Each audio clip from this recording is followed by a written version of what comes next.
I'm a global macro investor with more than 50 years of experience, and one of the things I've learned is that some of the events that have surprised me the most were things that never happened in my lifetime, but had occurred many times before. I learned this in 1971, when I was a clerk on the floor of the New York Stock Exchange. On August 15th, President Nixon went on television and told the world that the gold the dollars were supposed to be converted into would no longer be provided, leading to a devaluation. I was working on the floor of the New York Stock Exchange, and I thought the market would crash, but instead, it soared. I later discovered that a similar event had occurred in March of 1933, when Roosevelt did something similar, and this taught me that history repeats itself, just not necessarily within our lifetime. Now, there are three things happening in our lives that have never happened before, and I noticed this a few years ago and began studying them. These three things are the amount of debt creation and money printing to monetize that debt, which is affecting inflation, the value of money, and many other aspects. The second is the level of internal conflict we are experiencing, conflict over wealth and values, the great polarization that has reached the point of irreconcilable differences threatening our system. The third is the rise of a major power challenging the dominant power and the existing world order, specifically the rise of China. In 1945, we created the world order we live in today, and that order is being challenged. This led me to study these factors, and in order to do so, I had to study the last 500 years of history, as these are large cycles. Thinking about the rise and fall of a reserve currency and its empires is a great cycle, and it has been eye-opening. I want to emphasize that understanding the great cycle has helped me grasp what is happening now with the war in Ukraine, the upcoming elections, the economy, and so on. That is why I studied this. I wouldn't have been able to anticipate the 2008 financial crisis if I hadn't studied the Great Depression. This is true. And one of the curses of our existence is that we haven't experienced wars before.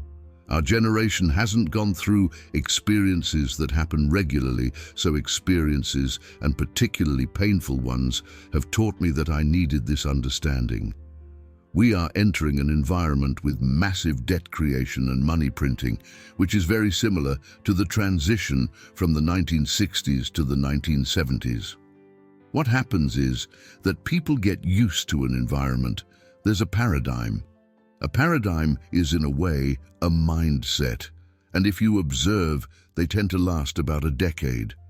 The 1970s were an inflationary decade, the 1980s were a disinflationary decade, and they start with surprises because decades are often more opposite than similar to the previous ones. For example, we are entering the mechanics of creating a lot of money and debt, which will devalue them and generate inflation. But there's still no real understanding of inflation.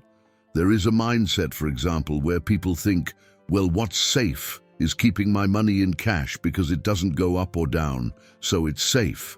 But they haven't yet learned that it isn't safe, because they're losing purchasing power.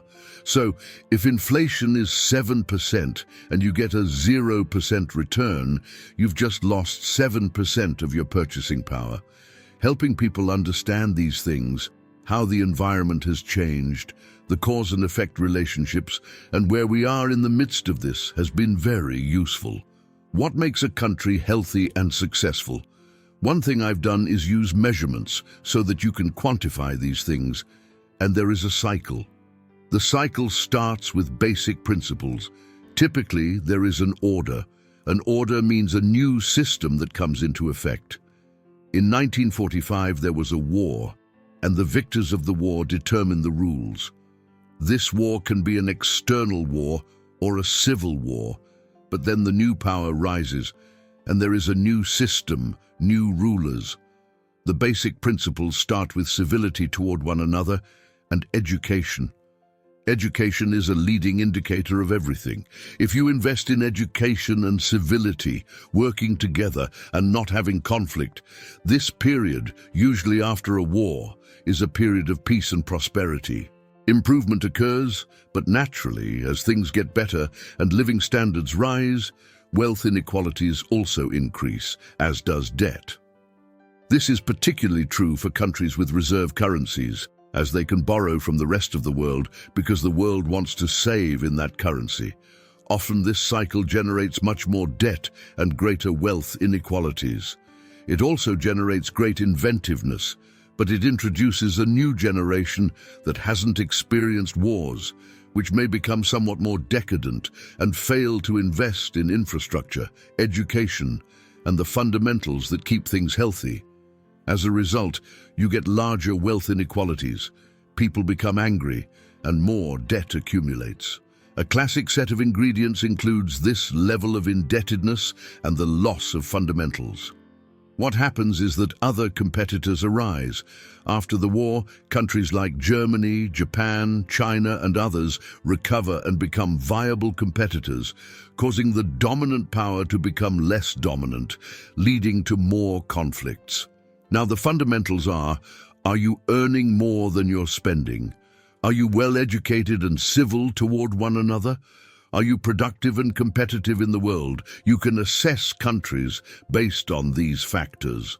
Countries that earn more than they spend, where people are civil to one another, and where there is no internal disorder or risk of external conflict, are in a better position. The situation in Ukraine is part of a larger story. The world is bifurcating and is no longer dominated by a single power. You can see how countries are aligning in this conflict, with the US and NATO supporting Ukraine, while China and Russia, along with India, are forming their own stance. This global polarity is starting to form, and we are witnessing a kind of test war. Most wars are not well understood until they actually happen, and it's interesting to see the military power involved and the potential escalation by Russia if Putin loses, possibly leading to nuclear conflict. It's also a test of American sanctions, which are the US's most powerful weapon. The world is watching to see if the sanctions work and change the outcome. What will the economic consequences be for Russia? Will there be a 10 to 12% drop in GDP, making the situation intolerable for Russia? We're learning three things. Will Putin and Russia win this war, defined as controlling southeastern Ukraine and gaining territory? Will the impact on Russia be tolerable? And will Putin remain in power? The second issue concerns the power and cost of sanctions, as they make holders of dollar-denominated assets in many countries nervous about the possibility of sanctions. This is affecting capital flows. We will also learn how countries align for the next episode. Interestingly, during World War II, similar sanctions were imposed, such as oil embargoes and asset freezes, which economically trapped Japan, leading to Pearl Harbor. Economic war often precedes military conflict. The world has become more interconnected. Consider World War I, where people traveled 40 kilometers in a day compared to today, where you can be on the other side of the world in a day with instant communication. Despite these connections, they haven't reduced the chances of war. For example, royalty would marry one another to prevent wars. But World War I still happened. Connectivity also brings problems, such as cyber connectivity, creating a dynamic where there are fewer safe places in modern warfare. This makes avoiding war even more critical. Today, we are frighteningly different from the past, as the statistics in my book show. There is the greatest political polarization since 1900, and there's a real question about whether either side will accept losing in the upcoming elections. People are moving to different states, not just for tax reasons, but due to value differences, and there is much more confrontation between the rich and poor. The differences are growing, and we may be in the early stages of a kind of civil war. When the causes people support become more important than the system is at risk. The economy is not complicated. It just has many moving parts. The basic idea is that there is a transaction where someone buys a good, service, or financial asset. This purchase can be made with money or credit. When made with money, the transaction is completed.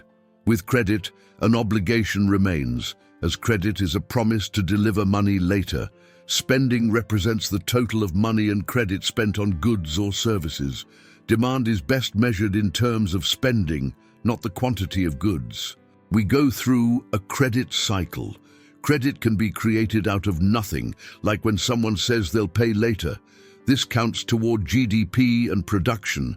If you have little debt, you can take on more, creating a cycle where spending leads to income, which in turn leads to more spending. Debt then grows faster than income, creating a debt cycle. But debt can't grow faster than income forever, and when it does, we reach a point where debt growth slows, leading to a deleveraging cycle.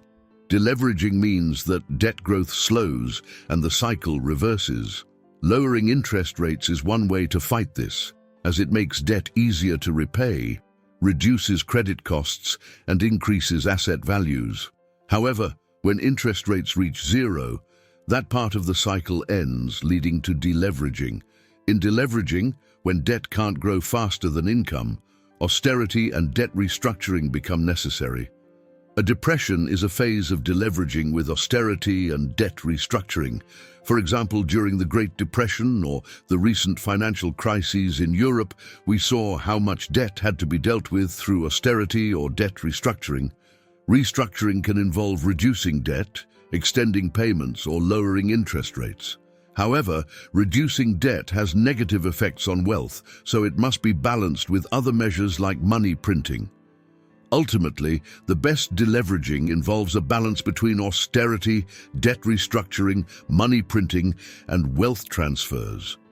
Successful deleveraging reduces the debt-to-income ratio over time. Historically, countries like England after World War II and the US during the Great Depression used this approach. The key is ensuring that nominal GDP growth exceeds nominal interest rates to prevent debt from accumulating. In 2007, we saw the mistake of excessive debt growth relative to income growth. Targeting inflation and growth without considering debt can lead to bubbles, as we saw in 1929, Japan in 1990, and the 2007 financial crisis. When debt is used to buy financial assets that can't service the debt, it creates a bubble, which eventually bursts, leading to economic crises. The analysis presented reveals that historical, economic, and political cycles are recurring and profoundly shape the present and future, even though we often don't realize it in real time. Understanding these large cycles, such as excessive debt creation, social polarization, and the rise of new global powers, is essential for predicting crises and preparing for the inevitable transformations to come. History provides valuable lessons, and those who study it can recognize patterns and understand that what we are experiencing today, though it seems new, is actually a repetition with variations of past events. We are living in an era of uncertainty, marked by geopolitical conflicts, growing internal disputes, and the potential for deep economic changes. The combination of massive debt creation, rising inflation, and the rise of new global powers like China challenges the world order established since 1945. At the same time, internal tensions and political polarization threaten social cohesion and the functioning of Western democracies, increasing the risk of instability and conflict. The study of economic and political cycles teaches us to be aware of paradigm shifts. Decades are often defined by their economic and social characteristics, and the transition from one cycle to another is often abrupt, surprising those who don't anticipate these changes. History also shows that countries that manage to remain productive, civil, educated, and fiscally balanced are the ones that best withstand these transitions. Therefore, understanding the past and its cycles not only helps interpret the present, but also provides the tools to anticipate the future. A country's ability to adapt to changes, whether through prudent economic policies, investment in education, or the preservation of social order, will be key to facing the challenges ahead. In an increasingly interconnected but also polarized and competitive world, preparing for these major cycles will be decisive for the success and stability of nations and their economies.